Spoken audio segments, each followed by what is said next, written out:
1 de junio del 2024.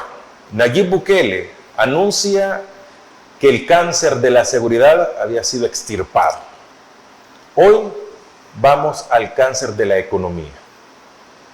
Vamos a tener un alivio económico en El Salvador, pero habrá medicina amarga en el tema económico para El Salvador. Entro con esto porque hoy vamos a hablar de economía.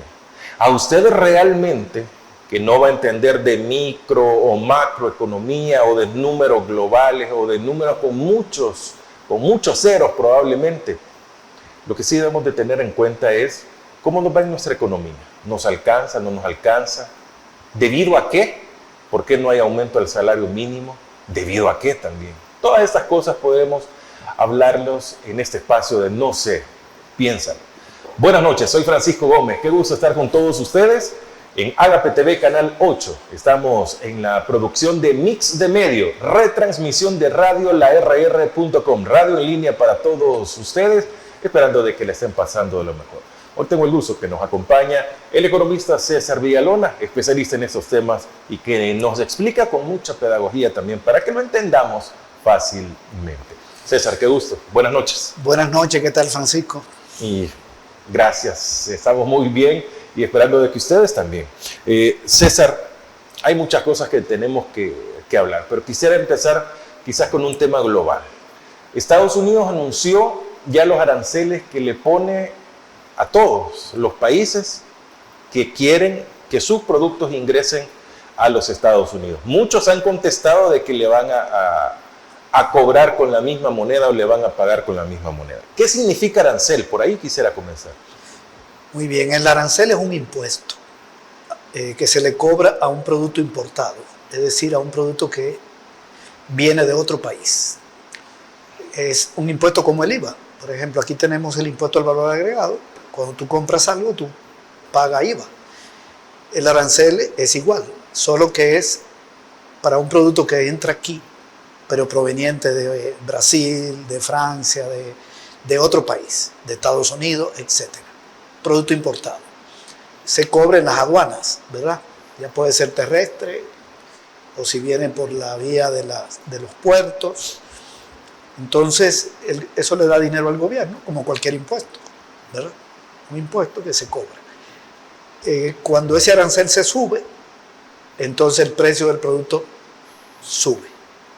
Es como si le sube 3 puntos al IVA. Si el IVA lo pasa de 13 a 16, entonces todo lo que se vende aquí sube de precio, ¿verdad? Lo mismo es el arancel, es un impuesto. Ese es el concepto. Solo que es un impuesto a un producto importado. Y como el IVA se le llama indirecto, o sea que se le traslada al precio del bien que se trae del exterior. Bueno, entonces en el término del país, todo producto que ingresa paga un arancel.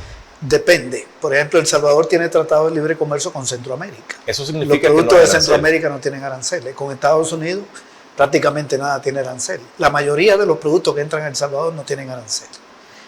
Y viceversa. Y viceversa. Ambos países. También lo que vendemos en Estados Unidos, lo que El Salvador vende en Estados Unidos, casi nada tiene impuesto de arancel. Porque con Estados Unidos, primero hubo un acuerdo bilateral de ellos, en 1983, la iniciativa de la Cuenca del Caribe, que le quitó impuestos a muchísimos productos de Centroamérica y del Caribe. Y luego, en el 2006, se inició el Tratado de Libre Comercio, que le quitó impuestos a lo que quedaba. Prácticamente es muy poco lo que El Salvador vende en Estados Unidos con arancel. Pero sí hay productos que pagan arancel. Por ejemplo, nosotros no tenemos TLC con Japón. Un vehículo que venga de Japón, o por ejemplo carne que venga de Brasil, carne de cerdo. Si alguien aquí, un empresario, trae de Brasil, un importador, carne de cerdo, tiene un arancel de aduana. Creo que ese arancel anda como por 40% del valor. Si es pollo, 15%. Si es lácteo, 60%. Depende del tipo de productos.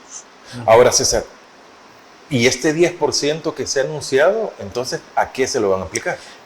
Bueno, lo que ha anunciado el gobierno de Estados Unidos es que los productos de El Salvador que entren allá van a pagar un 10%.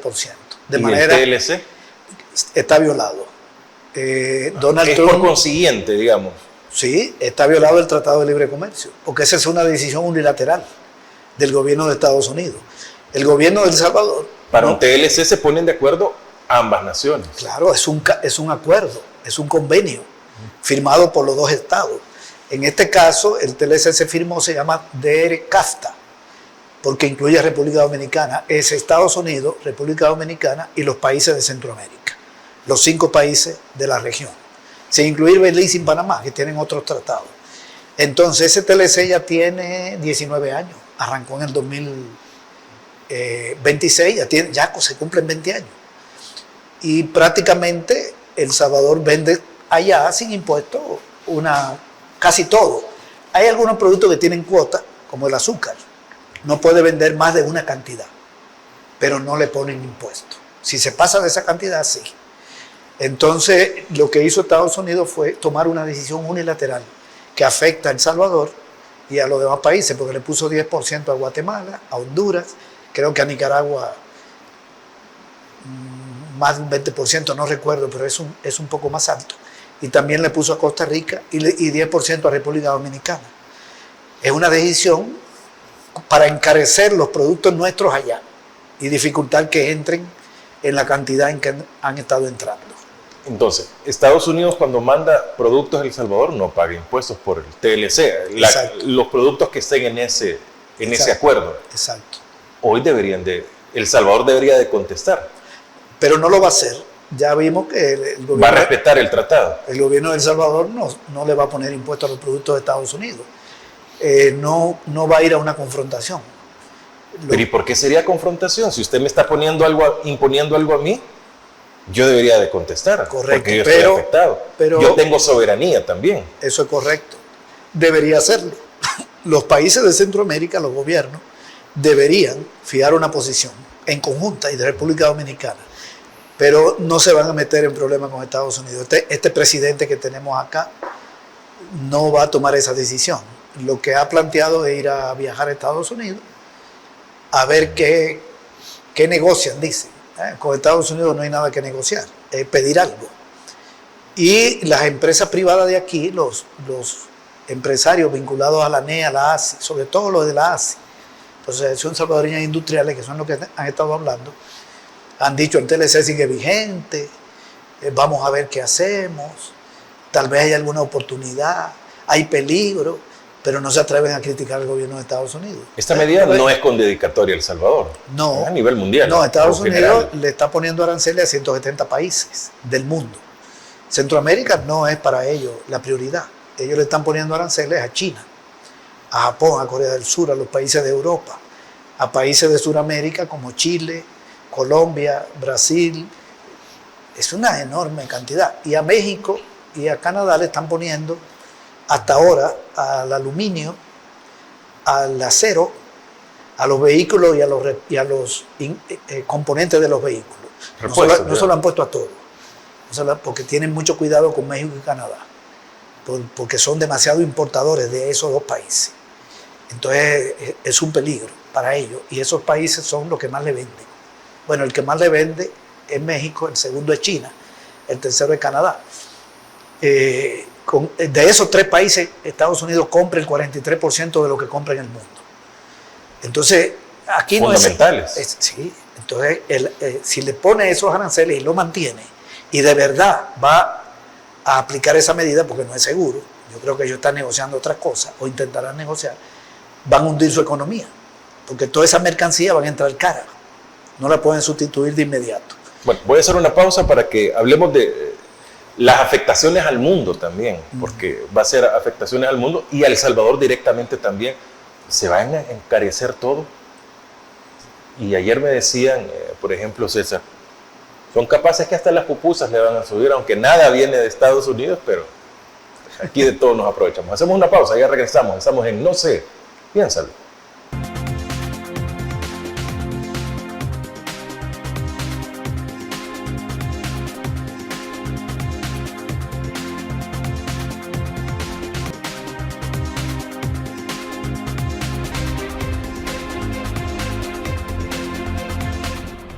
Buenas noches, qué bueno que usted esté con nosotros. Síganos en las redes sociales de Agape TV, Canal 8, Mix de Medio y Radio, la rr.com. Allí nos puede buscar también en todas las redes sociales, compartir, comentar, darle me gusta, suscribirse, seguir todas las redes sociales de estos 3 medios. Agape TV Canal 8, Mix de Medio y por supuesto radiolarr.com.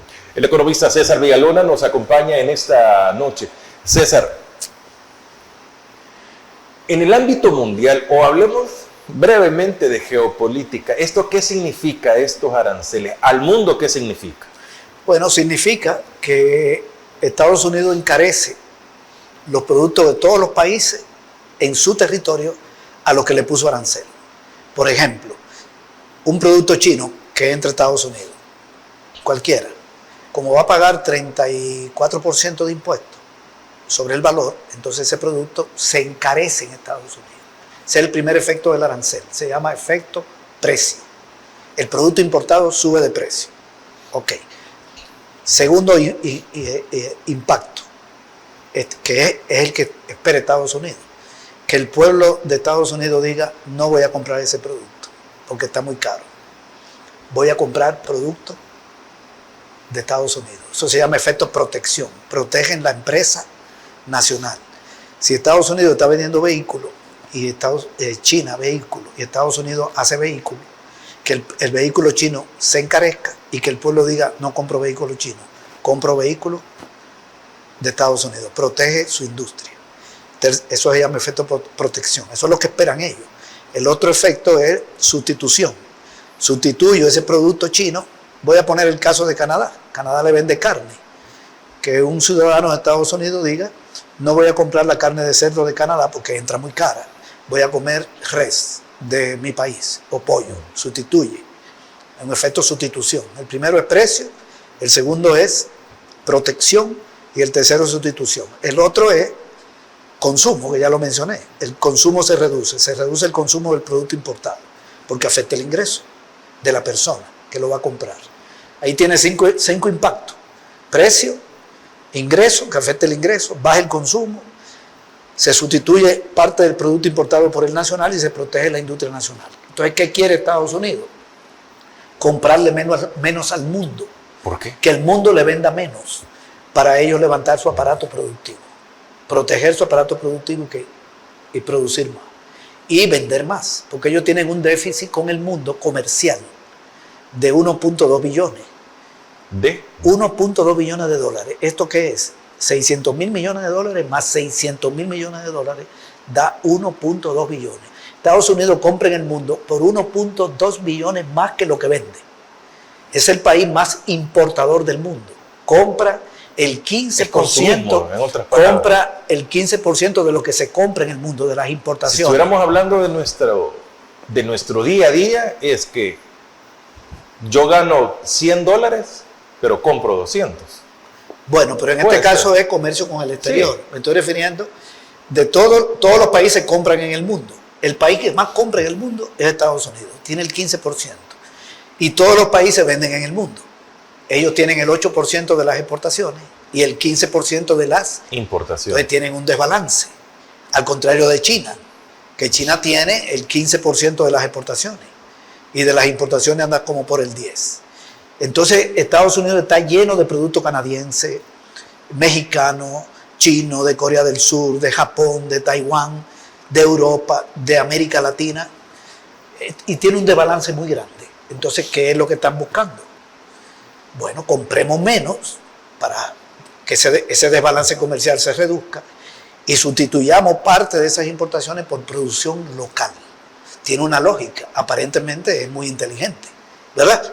Aparentemente, porque es levantar la industria, levantar la agricultura y comprarle menos a los otros. Y entonces la economía crece, 5, 6%, como crece China, y China no lo alcanza, porque China se le está acercando. China tiene el 19% de la producción mundial y Estados Unidos el 24%. Pero cuando cerró el siglo XX, Estados Unidos tenía el 31% y China no llegaba a 4, 3,7. Hoy se le acercó y lo superó como exportador. Y China lo va a alcanzar, no se sabe cuándo. Entonces, ellos quieren crecer 5% como crece China. Ahora, ¿cuál es el asunto aquí? Esa es una pensada, pero no quiere decir que así va a salir. Si ellos mantienen esa medida de impuestos a 170 países. Ni siquiera tenemos que hablar de los 170. Mantienen esos aranceles a China, a Europa, Japón, Corea del Sur y algunas naciones de Sudamérica, la más importante, la más poderosa desde el punto de vista económico, van a tener muchos problemas, porque eso no quiere decir que los productos no van a entrar. Ellos no pueden sustituir en un año, en un mediano plazo, las importaciones por producción local. Imagínate, por ejemplo, Canadá, que le vende carne, México, que le vende verduras y hortalizas. ¿Cómo van a levantar la producción de verduras y hortalizas de inmediato, si eso tiene un ciclo? ¿Cómo van a levantar la producción industrial, si eso requiere una inversión de larga maduración? De manera que los productos chinos van a seguir entrando. Entrarán menos de lo que están entrando, pero va a entrar una enorme cantidad. Ya eso se probó en el primer gobierno de Trump. China le siguió vendiendo muchísimo. Le bajó un poco la venta, pero le siguió vendiendo. Entonces, lo que va a suceder en Estados Unidos, si esto va en serio, si ellos mantienen esa medida, es que las importaciones que entren, que será la mayoría, van a entrar caras. Por lo tanto, van a subir los precios internos.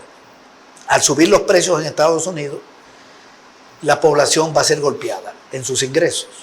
La población va a demandar aumentos salariales. La población se va a poner en contra del gobierno.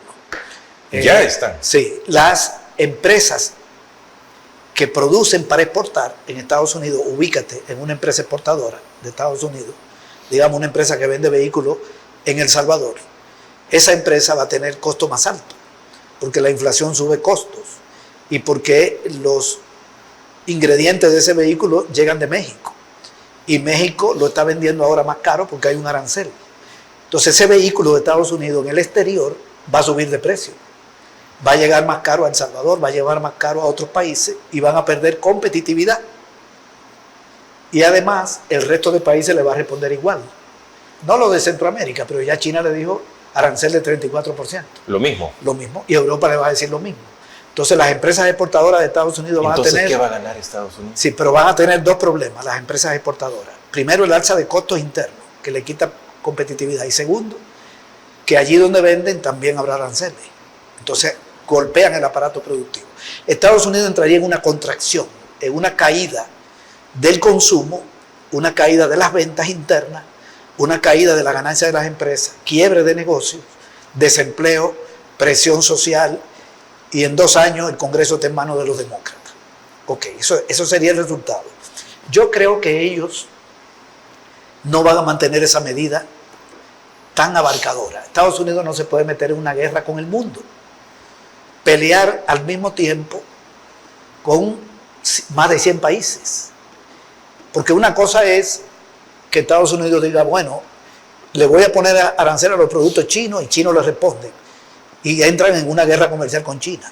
Pero al mismo tiempo se está metiendo con el resto de países con altos niveles de desarrollo. No sale bien, porque es un pleito con todo. China podría bajar un poco sus ventas a Estados Unidos. Alemania le puede bajar un poco, la puede bajar un poco Japón. Pero Estados Unidos la va a bajar en los 3. Y en Francia, y en México. No sale bien. A mí me parece que ellos quieren negociar otra cosa. ¿Otra cosa cómo? Ellos quieren negociar otra cosa. Estados Unidos está interesado en controlar las rutas comerciales para golpear a China. Yo te decía que China es el país más exportador del mundo. Estados Unidos le quiere golpear las exportaciones, pero no es el arancel el mecanismo principal, es el control de los puertos.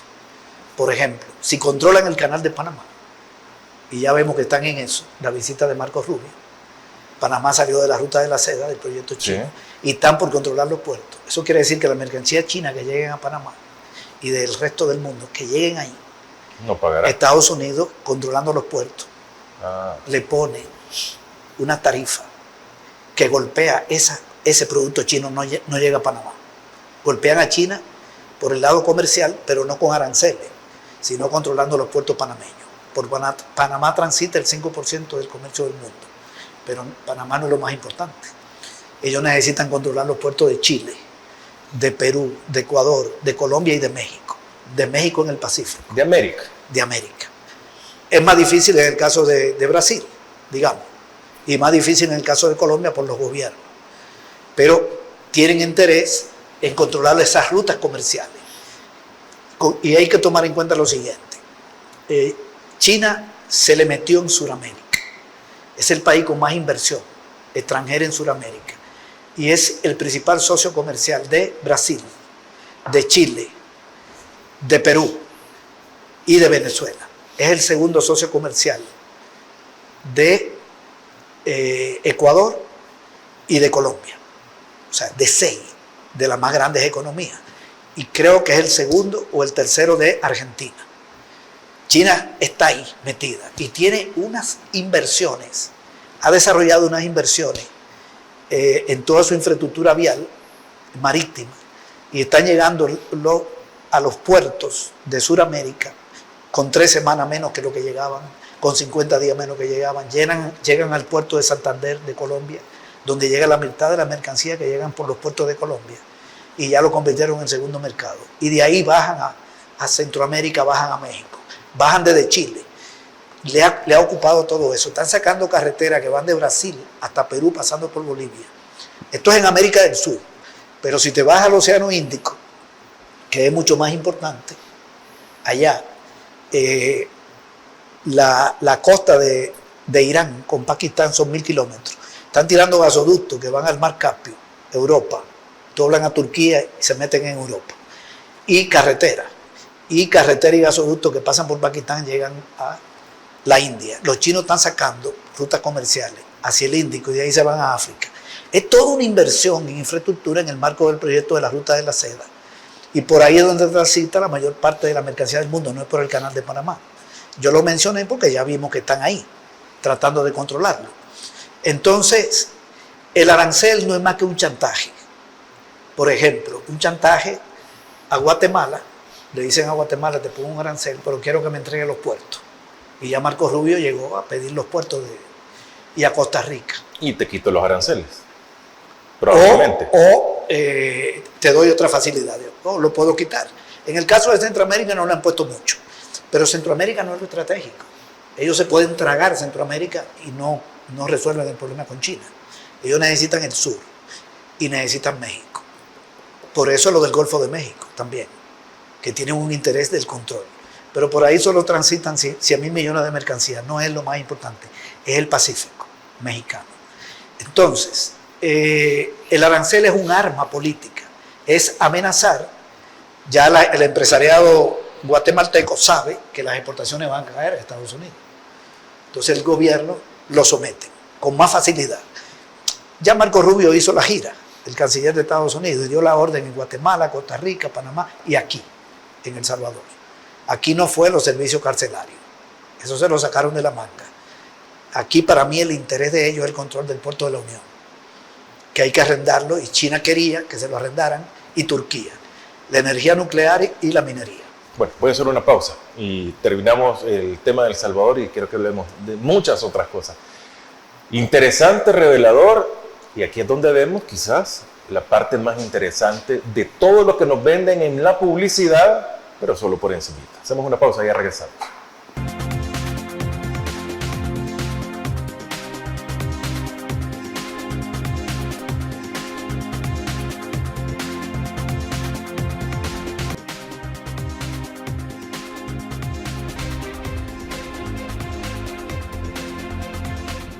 Gracias a usted que continúa con nosotros, Agape TV, Canal 8. No se piensa lo del programa, usted está cenando, lo hace con su familia. Qué bendición, sin duda. Muchas gracias. Está con nosotros en Mix de Medio, la producción. Puede buscarnos en nuestras redes sociales como Mix de Medio y gracias también a Radio La RR por la retransmisión. César Villalona, El Salvador, ¿en qué se ve beneficiado o afectado en este caso? Bueno, mira, lo primero es que ese arancel de 10% a los productos salvadoreños va a afectar las exportaciones hacia Estados Unidos, que por cierto han venido cayendo en los últimos 3 años. El Salvador vende en Estados Unidos el 35% de lo que vende en el mundo. Ese es el principal mercado. Luego viene Centroamérica, 4 países, ahí vende el 45%. Cuando tú sumas, el 80% va a Estados Unidos y Centroamérica. Vende un poco en México, Colombia, Europa, etcétera. Pero ahí es donde está centrado. ¿Qué vende El Salvador en Estados Unidos? Lo que más vende son productos textiles, de las maquilas, los productos textiles. También vende azúcar. Es como la maquila, digamos. Sí, los productos de la maquila van a Estados Unidos. Prenda de vestir, o sea, industria textil, fundamentalmente. También vende azúcar, un poco de café y algunas materias primas, incluso algunos productos nostálgicos, pero eso es poquito. Eso está centrado en lo textil, es lo principal, no lo único. Pero te voy a dar un dato. Las exportaciones de maquila cayeron 23% en el 2023, sin el 10%. 12% en el 24%, el año pasado. Y ya tenemos los datos de febrero, han caído 21%. O sea que los productos de la maquila se están cayendo, las exportaciones. ¿Por qué están cayendo? Porque en Estados Unidos hay una problemática económica. Es real y se está desviando el consumo. La presidenta de COESPOR dijo que Estados Unidos está prefiriendo el pueblo garantizar la comida a andar comprando ropa. Porque la ropa, eso abunda. Eso es, tú puedes decir, no voy a comprar este año una camisa, pero la comida es diaria. Entonces están cayendo. Esto nos agarra ya con una caída. Si ahora viene un 10%, la maquila venderá menos, porque esos productos van a entrar caros a Estados Unidos. A mí me llamó la atención que alguien de la Asociación Salvadoreña de Industriales, un directivo, dijo, no podemos vender ahora ropa porque como China le van a poner un arancel de 34% y vende lo mismo que nosotros, vende ropa. Entonces la ropa china se va a encarecer más que la salvadoreña. Sí, pero no cuál se encarece más, es que las dos se encarecen.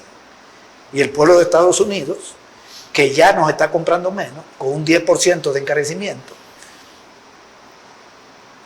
no va a comprar más, porque la China es más cara. No, ahí lo que viene es una caída de las ventas. Y ya los hondureños, los empresarios de Honduras dijeron que el café va a tener problemas. Los de aquí están callados. Aquí el café no es tan importante, es el 3% de las exportaciones. El azúcar anda por el 5%. Entonces va a haber una caída. En el caso del azúcar y de la melaza también. Sí se mantiene ese 10%. Este es un impacto directo que repercute en la pérdida de empleo y en el menor crecimiento del Producto Interno Bruto, porque las exportaciones son parte del PIB, del Producto Interno Bruto. Y si las exportaciones disminuyen, entonces el PIB crece menos. Porque una empresa produce para vender fuera, pero hay otras que producen para vender adentro. Aquí de lo que se produce, más o menos el 25% se vende fuera. Ok, primer impacto, directo. Segundo impacto, como ese mismo problema lo va a tener Guatemala y lo tendría Honduras, el resto de la región, uno más que otro. Van a comprar menos. Sus economías van a tener problemas y nosotros vendemos en Centroamérica el 45%. De manera que un problema en Guatemala hace que nosotros vendamos menos en Guatemala y Guatemala vende menos aquí. Si esta economía se contrae, compra menos en el mundo. De manera que un efecto indirecto. El otro es en Estados Unidos. Si Estados Unidos va en serio con esto, yo tengo mis dudas, pero pongámonos en el escenario peor, que realmente quiera el pleito con el mundo, y va al pleito con el mundo, a la guerra comercial, esa economía va a tener una caída, una reducción. Ya se está hablando de recesión, y ya están subiendo los precios, y ya están cayendo las bolsas de valores, porque las empresas están perdiendo valor, que se ve un problema económico. Entonces nosotros vamos a vender menos allá, ya no por el arancel, sino por la caída de la economía. Ese es otro efecto que afecta a las exportaciones. Y el otro es lo siguiente. Como las materias primas, la maquinaria que Estados Unidos importa va a entrar cara por el arancel. Y hay que aclarar que de todo lo que Estados Unidos compra en el mundo, el 73% son maquinaria y materia prima. Y un 27% son bienes de consumo. Entonces los costos en Estados Unidos van a subir. Por lo tanto, lo que Estados Unidos vende aquí vendrá más caro. No porque el gobierno de aquí le ponga impuestos, sino porque esa empresa que vende aquí tiene costos más altos en Estados Unidos. Eso significa entonces que va a entrar más caro los insumos agrícolas. Bueno, ahí me quiero detener. Ajá. Y fuera del aire hablábamos con César y le decía que alguien me decía hasta las pupusas van a estar más caras, cuando yo así se lo planteé. Nada le compramos. El loroco lo compramos aquí en El Salvador, lo producimos en El Salvador. El queso, bueno, probablemente sea importado de Nicaragua, el maíz, o sea, es producido en El Salvador. ¿Por qué le van a aumentar, César? Bueno, en Estados Unidos, la agricultura de Estados Unidos usa tractores, ¿verdad? De Bielorrusia, de Brasil, y le está poniendo impuestos a esos tractores. No lo va a sustituir, no puede producir todos los tractores. Pero no solo es el tractor, arado, todo lo que se utiliza para la agricultura. Entonces, el producto agrícola de Estados Unidos va a estar más caro. ¿Y nosotros qué traemos de allá? Alimentos y materia prima, semillas, fertilizantes, traemos de Estados Unidos, que ya es un producto elaborado industrial. El fertilizante se utiliza para la siembra, agricultura, la agricultura. Y la semilla, y somos importadores. Por lo tanto, los costos de la agricultura nuestra suben. Y el maíz nuestro sube. Y el maíz lo compra, se transforma en la materia principal, prima principal. en la harina, para la pupusa, para el tamal. La economía es un encadenamiento, todo está encadenado.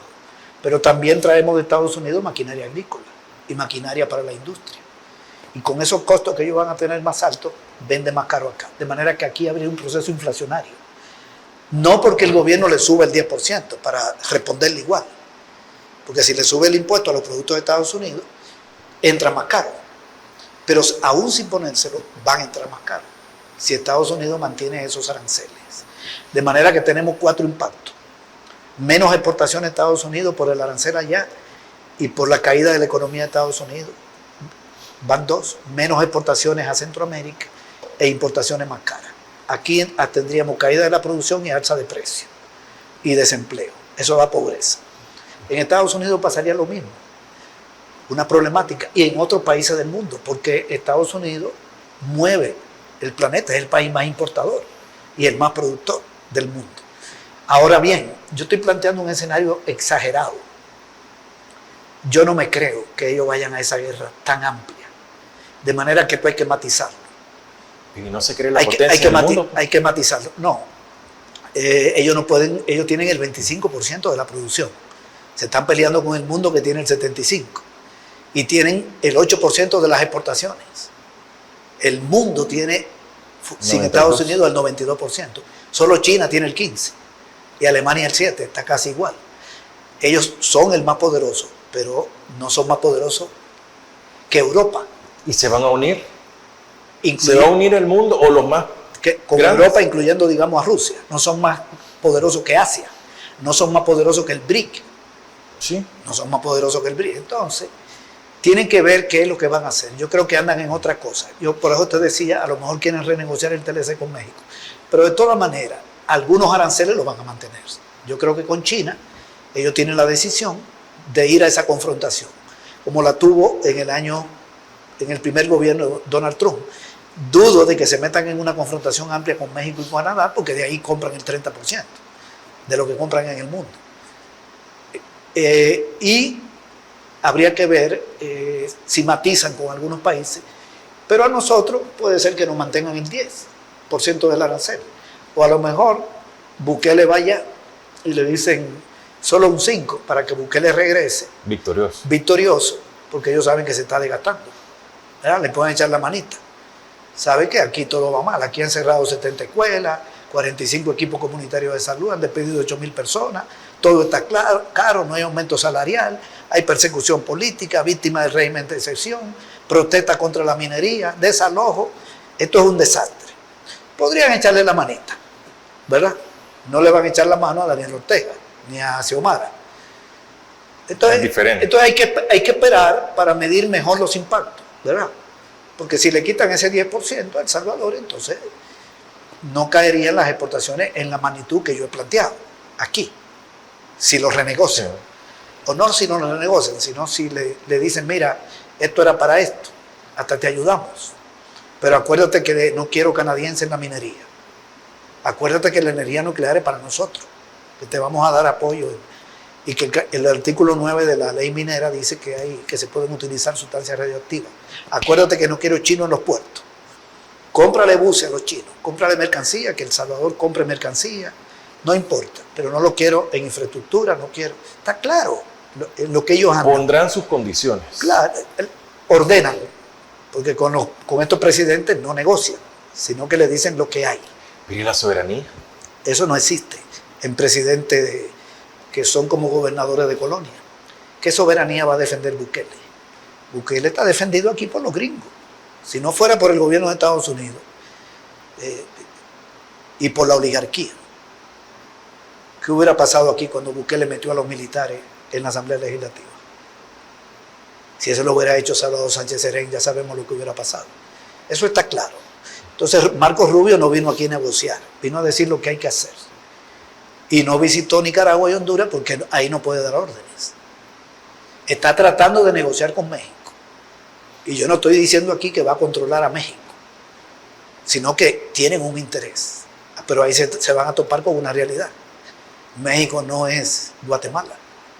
Y Sudamérica tampoco. Entonces la tienen difícil. No es que van a controlar los puertos de Perú. Harán su viajecito a Perú y a Chile y a Ecuador.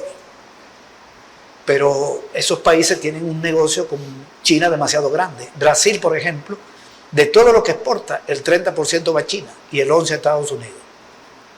Ajá. Su cliente es... Irán, ¿qué venden en Estados Unidos? 0, ni un centavo. Y Arabia Saudita, el 1%. Y Rusia, con las sanciones. Y Egipto, el 7%. Los países del BRIC. Estoy hablando de países. Arabia Saudita no ha formalizado su entrada. La India vende un 17%. Tiene un poquito más de dependencia del mercado de Estados Unidos. Y China vende un 15%. Pero China puede recolocar parte de esas exportaciones. Ya Japón y Corea del Sur, que son aliados de Estados Unidos, buscaron a China para decirle a China: Estados Unidos nos está poniendo impuestos a nosotros, quiere que vendamos menos allá, cómprenos ustedes. Porque China es una economía en expansión, ha sacado 1.000 millones de la pobreza.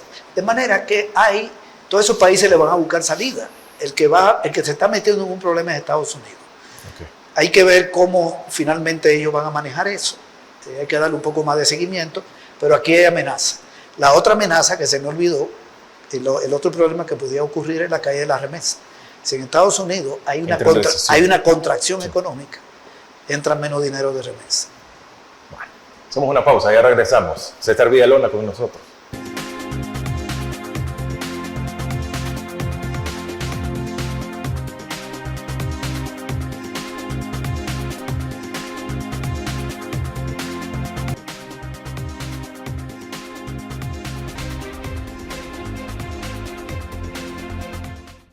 Buenas noches, no sé, piénsalo. Programa para que usted analice y pueda compartir con todos sus conocidos el conocimiento que también se les está dando acá. César, dejo de lado este problema de los aranceles. Está entretenido realmente y preocupante, pero $1.000 millones le va a dar el Fondo Monetario Internacional, anunció el presidente, a El Salvador como parte del préstamo. ¿Para qué son esos 1.000 millones? Yo entiendo en palabras más, palabras menos y fácil que es para dinamizar la economía en El Salvador. Punto. Vamos a ver, lo que ha dicho Bukele es que van a invertir $1.000 millones a partir del acuerdo con el FMI. Sí. Ok, el acuerdo con el FMI es de 40 meses, o sea, 3 años y 4 meses. Está iniciando. Se lleva todo el 25, 26, 27 y 4 meses del 28. El Fondo Monetario le va a dar 1.400 millones. En total. En total. En 4 años, en 40 meses. En el periodo. Este año le va a dar, el dato que yo tengo, que es parte del acuerdo, 338. Ya le va a dar ahora en mayo 113. Son 338 lo que le va a dar el FMI. Si el gobierno cumple, porque tiene que aplicar un programa de medidas y hay metas. Por ejemplo, en junio ya no puede comprar Bitcoin. Esa es la fecha que le puso. Límite. Ya. Ok. Y así hay otra medida. Tiene que recortar tal gasto, tal medida, tal medida. Ok, son 338. Pero ese dinero que le va a dar el FMI no es solo para el presupuesto. No es para que lo agarre el gobierno para financiar gastos, sino que una parte de lo que el fondo le va a dar, el 40% de todo lo que le va a dar, es para la reserva del Banco Central. Es decir, que no es para el Ministerio de Hacienda, sino para el Banco Central. De manera que esos 338 quitan el 40%. Eso se reduce a 150 millones, 160 millones. Eso es lo que va a entrar al Ministerio de Hacienda. Que por cierto, hay que decir que Bukele había dicho que el presupuesto no iba a tener financiamiento para gasto corriente. Ahora está diciendo que va a agarrar dinero de ahí para pagarle a los proveedores. Pero los proveedores es gasto corriente. El gasto corriente son los salarios, la compra de bienes y servicios a las empresas, los subsidios, los intereses de la deuda. Y hay otro gasto que se llama de capital, que son obras, construcciones. Dijo que el presupuesto no iba a tener deuda para gasto corriente. Ahora está diciendo que va a agarrar dinero del Fondo Monetario para gasto corriente. Y lo del Fondo Monetario es préstamo. Bien, de manera que ese dinero no alcanza para los 1.000 millones. Eso va a andar por los 150. Pero hay otra entrada de dinero, que no es la del fondo. Ya se va a aprobar, se aprobó en marzo 350 millones del Banco Centroamericano de Integración Económica. Súmalo, ya estamos en 400. Pero una parte de esto es para inversión. Yo no tengo el detalle de cuánto de inversión, pero hay que restarle a esos 400. Porque lo que él ha dicho es que los 1.000 millones para pagarle a los proveedores. Y dice que por anticipado, no. Es que el gobierno le debe a las empresas que le venden 1.100 millones. 1.100 millones del 2024. Las que le hacen uniforme, las que le entregan. Sí. Entonces no es anticipado, es deuda. Es deuda para pagar deuda. Ok. Luego el BID le aprobó 500 millones. Ya se lo aprobó ahora en abril. Pero una parte es para la reserva del Banco Central y otra parte es para el presupuesto. Le aprobó 250, le van a aprobar en mayo el Banco Mundial, 250. Esos son para el presupuesto. Y la Corporación Andina de Fomento, 50 millones, pero eso es para eventos, sismo, si hay un terremoto, emergencia. Eso da 1.228. De ahí lo que puede agarrar para gasto corriente son alrededor de 650. Ya yo hice el cálculo, de manera que no son 1.000. No sé de dónde habla los 1.000. Y es para proveedores. Ok. Ojalá que a los proveedores le paguen. Lo que están quebrando el tejido productivo del país. La micro, la pequeña empresa que le venden al Estado. Que no es mucho lo que le venden las micro, pero hay pequeñas y medianas que le venden un poco más. Ok. Pero esto lo que va a provocar es un incremento del endeudamiento. Porque cada vez que vengan los desembolsos de esos préstamos, crece la deuda.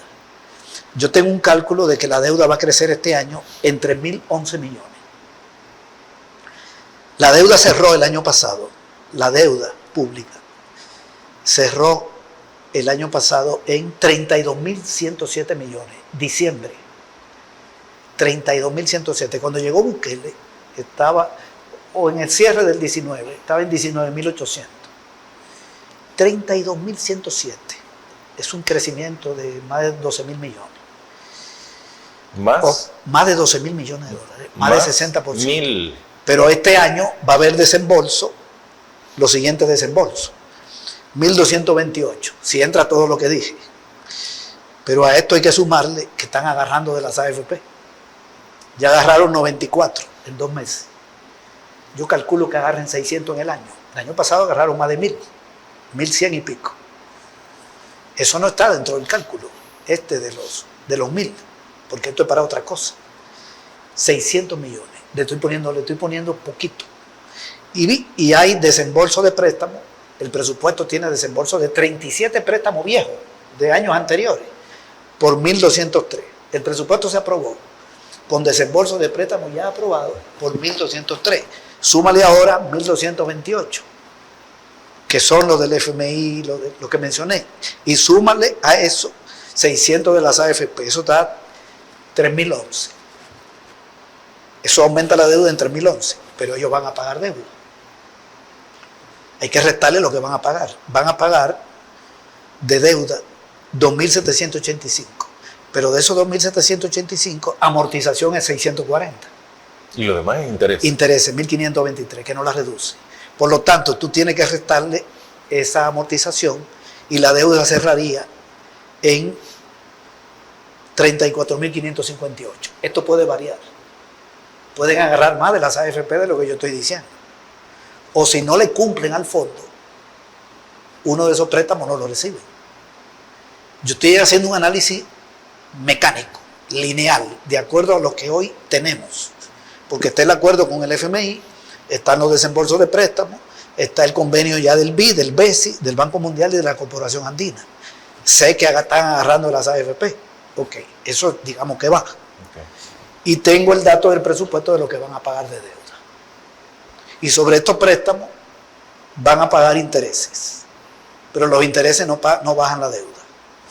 Ok, de manera que la deuda que cerró en 32.107, 91% del PIB, porque el PIB cerró en 35.365 millones, va a cerrar, si no pasa nada nuevo, si no solo lo que yo estoy diciendo, en 34.554, 96% del PIB.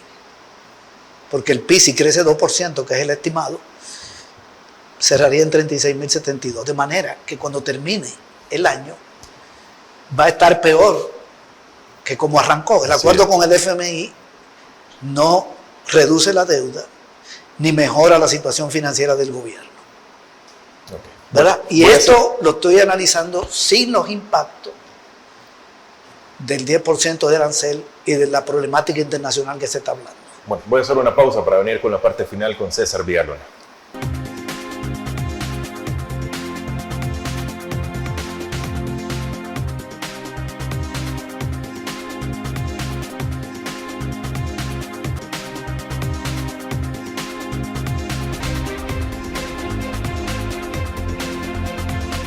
Vamos a la parte final de No sé, piénsalo. Hoy está con nosotros César Villalona. Brevemente, 2 minutos para César.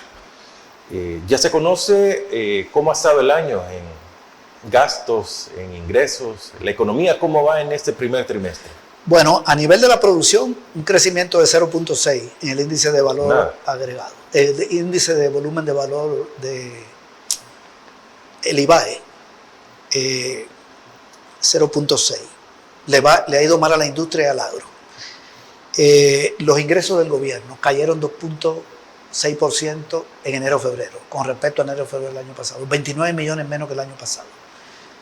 O sea, está cayendo la recaudación. Cuando el fondo lo que le dijo fue, reduzca gasto y aumente ingresos en 1.400 millones. Y la recaudación baja porque está cayendo el consumo. Están despidiendo gente. Y el gobierno está gastando menos. La Cancillería, veámoslo ahora por el gasto, ya se gastó el 33% del dinero, del presupuesto del año, en 2 meses. Impresionante. Le van a tener que hacer un refuerzo presupuestario. Yo no sé por qué gasta tanto la Cancillería, no sé para qué sirve. O sea, cuál es su labor en beneficio del pueblo. Bueno, no es que no deba haber embajada y eso, pero esta es una estructura de propaganda del gobierno en el exterior.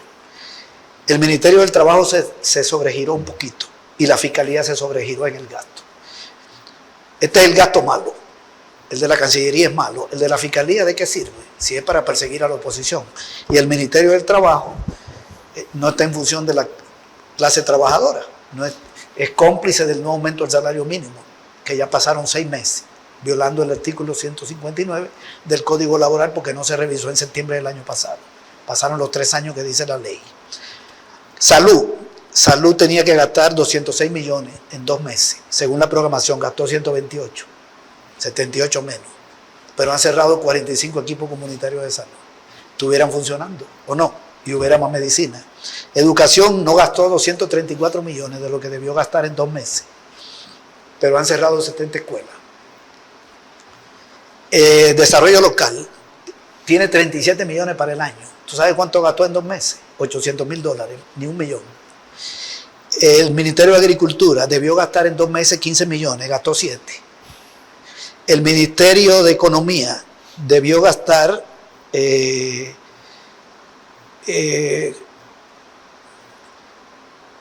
14 millones en 2 meses y no gastó ni la mitad. Gastó 6 y pico. Obra pública, esto es dramático. No invirtió el 20% de lo que debió invertir. Esos son, el 30%.